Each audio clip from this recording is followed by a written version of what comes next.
Stay. Free. Good boy. What's up, everybody? Thank you for joining me once again and always. This is Simba, and we would like to help you lay the foundation on which we can build our dog's obedience on. I also want to help you gain an understanding of how dogs learn and how we can apply that to our dog's obedience. And last but not least, I want to break down some of the principles that have helped me obtain guru status in this industry. Yeah, it sounds good. I know it does. But that's because it is.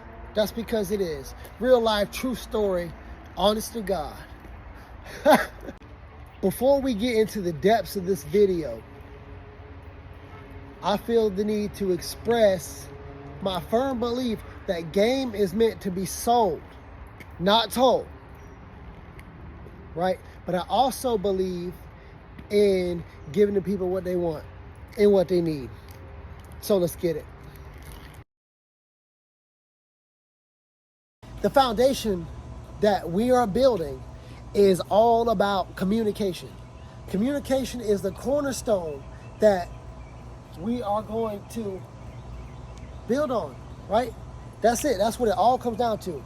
Because when your dog understands, when you can communicate to your dog effectively, they understand what you're telling them, game changer. Now it's not just that simple. There are a couple layers to it, but I'm about to give it to you. I'm about to break it down for you. So first and foremost, once again, it's about communication. Now the way we're going to communicate to our dogs is you have a positive marker, you have a negative marker. Now the positive, both of these are verbal cues that we're going to use to mark and shape certain behaviors, whether they're positive or negative. Right now, my positive, I typically use yes. You want to put some emphasis into it, about 3-4 S's on it. Good is also a positive word. Good boy. Those are positive words. Those are positive cues, verbal cues that I'm going to use to build certain behaviors. Now, when he does something I like, I want, or I'm asking of him, I reward him. I mark him verbally and then I reward it. So what the verbal cue does is it marks the instant the dog has done what you want to do. Or on the opposite hand, what you don't want it doing. Now the thing about it and how we apply this is the timing. The timing of this verbal cue is very important. And that's because dogs learn through, this is big too, dogs learn through repetition and association. So when we use our verbal cues, they will associate that cue to that behavior, right? Whether it be good or bad, whether it's positive or negative. And that's how we build and we shape. So, no ma'am. So the timing is important.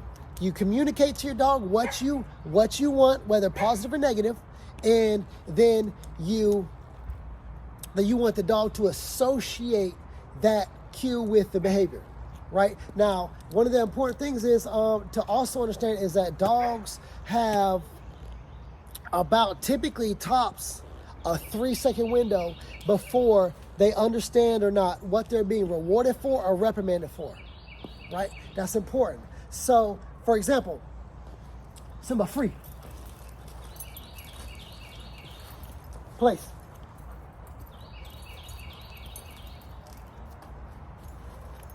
See, now Simba knows he's supposed to lay down in this position, right? So I'm waiting for him to lay down fully before I mark it, before I positively mark it, and then I'm gonna reward him, right? So I'm waiting him out right now. I'm gonna lure him into the behavior because it's really taking longer than I wanted to illustrate, but yes, good boy. So as soon as he does what he wants, what I'm asking, I mark it verbally and then I reward. Now you always want to follow through your verbals, especially in the beginning. In the beginning, when you're teaching your dog what this means, you have to follow through with a reward because that adds value to the verbal, that adds value to the command. Nothing is command, but you get what you get. You catch the drift. And I feel like I'm missing something. I feel like I'm missing something here. Oh, my negative part.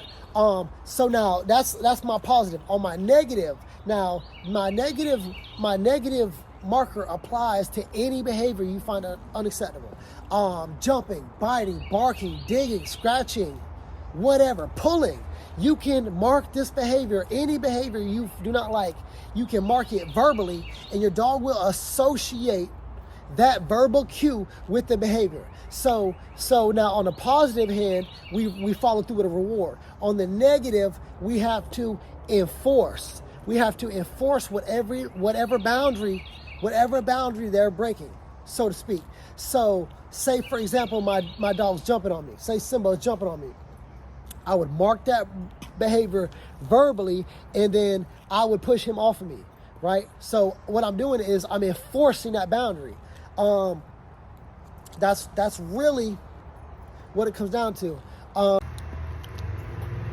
So one thing we also want to do is we want to find out what motivates our dog the most, right? Whether it be food, toys, love and affection, whatever it may be. We want to find out what motivates our dog the most so we can use that to our advantage when it comes to rewarding certain behaviors that we want to build on, that we want to solidify, right? That we want to strengthen, that we want to quicken, that we want to tighten up a little bit. Now that we've laid the foundation and we have a basic understanding of how dogs learn through repetition and association, and how we can use that to our advantage, right? The timing of our verbal cues to indicate what we want to build on or reshape, right? Good or bad, positive, negative. We understand that the timing of the communication is important, and as far as shaping the behaviors. Boom. Now we're making progress. So the last couple other things I want to touch on just to finish up this portrait that we are painting is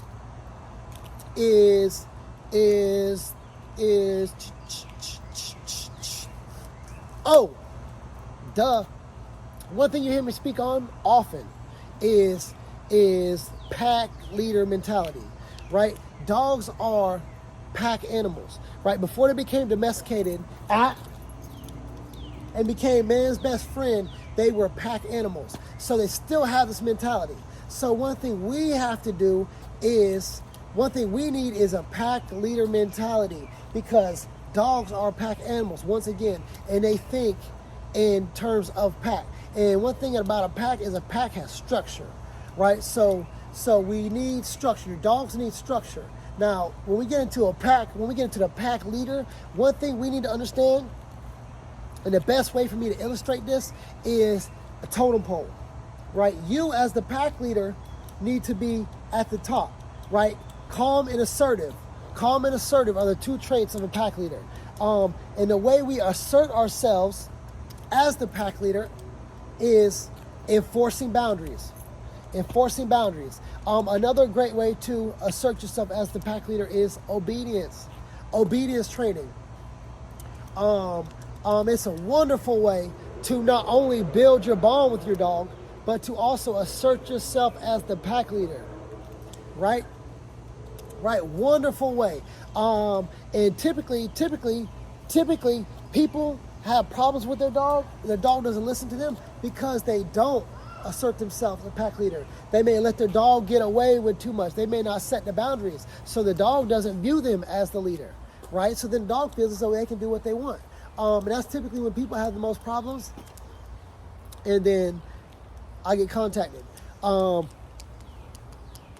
But pack leader mentality, totem pole, structure, this is important, right? And really what I'm trying to do is help you gain an understanding of a dog's mindset, because the pack leader mentality is very important.